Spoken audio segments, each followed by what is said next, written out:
Dice en el 30, dice, entonces dijo Elías a todo el pueblo, acercaos a mí. Y todo el pueblo se acercó, y él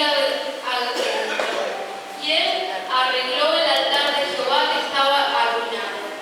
Y tomando Elías 12 piedras, conforme al número de las tribus de los hijos de Jacob, el cual había sido dada palabra de Jehová diciendo, Israel será tu nombre. Edificó con él las piedras un altar en el nombre de Jehová. Después hizo una zanja alrededor del altar. Cuidaron 2 medidas de grano. Preparó luego la leña y cortó el buey en pedazos y lo puso sobre la leña. Y dijo, llenad 4 cántaros de agua y derramaré sobre el holocausto y sobre la leña. Y dijo, hacedlo otra vez. Y otra vez lo hicieron. Dijo aún, hacerlo la tercera vez. Y lo hicieron la tercera vez. De manera que el agua corría alrededor del altar. Y también se había llenado de agua la zanja. Cuando llegó la hora del holocausto, se acercó el profeta Elías y dijo, Jehová Dios de Abraham, de Isaac y de Israel, sea hoy manifestado que tú eres Dios de Israel y que yo soy tu siervo y que por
desbaratado, roto. Y muchas veces hay áreas de mi vida que están de esa manera, están rotas, están desbaratadas.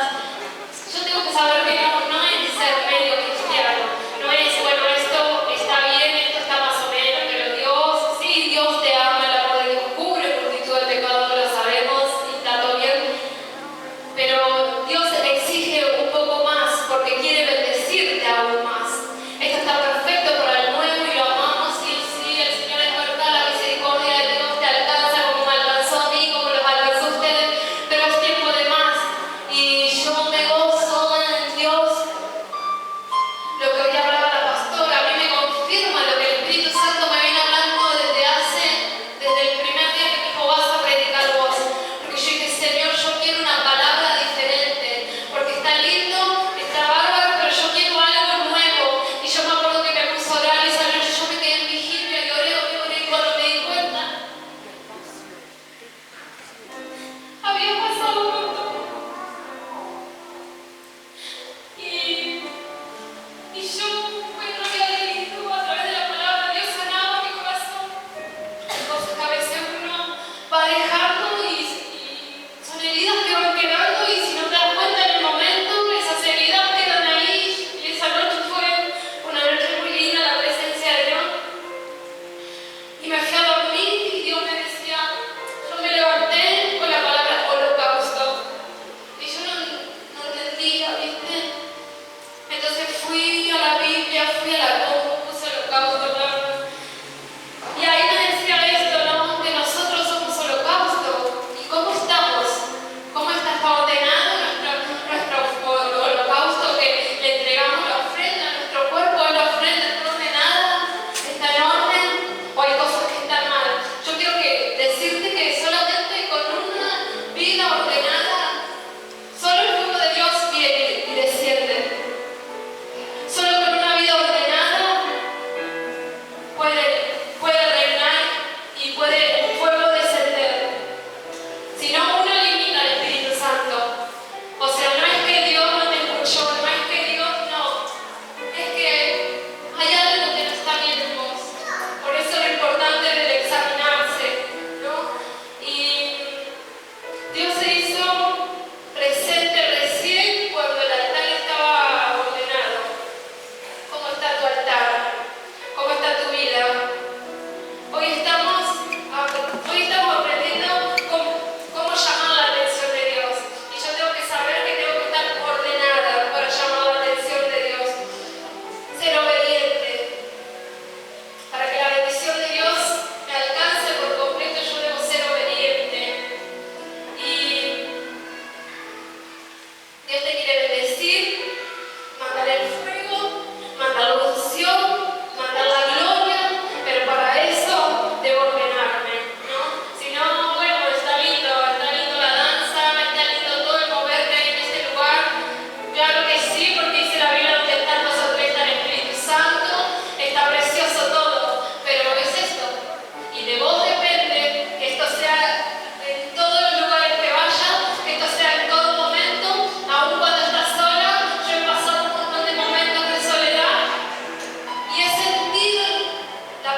tiempo, también cuando hace unos años atrás, no sé, cuando, sí, como que bueno, pero ahora no, ahora yo tengo que llevar la camiseta de Cristo en mi diario vivir, en mi caminar, en mi andar, mis espaldas deben hablar de Cristo. Tal vez hoy no tengo la posibilidad o la oportunidad de estar ante muchas personas y decir que Jesús te ama, Cristo murió por ti. Bueno, pero yo a través de mi accionar, en mi trabajo, tengo que marcar la diferencia. Con mi familia tengo que marcar la diferencia. O sea, no puede ser que yo esté en mi casa, lo grito y el vecino diga, ay, ¿cómo le gritas al...? Porque estas cosas pasan. No sé si usted escucha los gritos de los vecinos, pero por mi barrio, por mi cuadra gritan bastante. Entonces, yo no debo ser igual a ellos. Yo debo ser diferente, ¿no? Yo debo marcar la diferencia. Dejar de jugar al ser cristiano. No esperemos que el otro haga, que el otro hable, porque muchas veces pasa esto. No, bueno, si él no va, yo no voy. Si él no habla, yo no hablo. Si él no hace, yo no hago. Y es tiempo de hacer. Como decía, yo lo puse acá, es tiempo de mirar la cruz, de mirar el sacrificio, de valorar una vez más. Siempre lo hablaba el Espíritu y decía, valoren el sacrificio, recuerden todo lo que él hizo, entregó hasta su última gota de sangre. Científicamente, los médicos, científicamente dicen que es imposible que haya tanto tiempo vivo. O sea, porque fueron estudiados sus cuerpos, sus cosas, todo lo que ha pasado, no por científico, porque nadie creía, ¿no? Y hasta los científicos, o sea, esto es real, esto es verdad, esto no lo puede negar nadie, porque al tercer día resucitó entre los muertos, ¿no? Y no es que resucitó el espíritu, sino que su cuerpo se levantó de la tumba, ¿no? Y esto tengo que recordarlo en todo momento, y tengo que valorar este sacrificio tan grande que Cristo hizo por mí. Y yo acá puse, basta de jugar al cristiano Margarita. Bueno, sí, hoy me va todo bien, lo amo a Cristo. Mañana me va todo mal y no, la verdad que no. Y hoy lo quiero y mañana no lo quiero, y hoy lo quiero, no lo amo, lo debo amar en todo momento. Por más que las cosas me vayan bien o me vayan mal, pero no como yo quiero que me vayan. Porque muchas veces yo pienso que me va mal, pero es la voluntad de Dios. Es la voluntad de Dios que las cosas sean así. Yo tengo que saber que lo que Dios hace es para siempre para mi bien. Así que yo debo saber esto, ¿no? Y dice, es verdad, porque muchas veces uno, en vez de tener una relación con el Espíritu Santo, que en este tiempo el Espíritu Santo de Dios quiere eso, que nosotros tengamos una relación con Él, que Él no quiere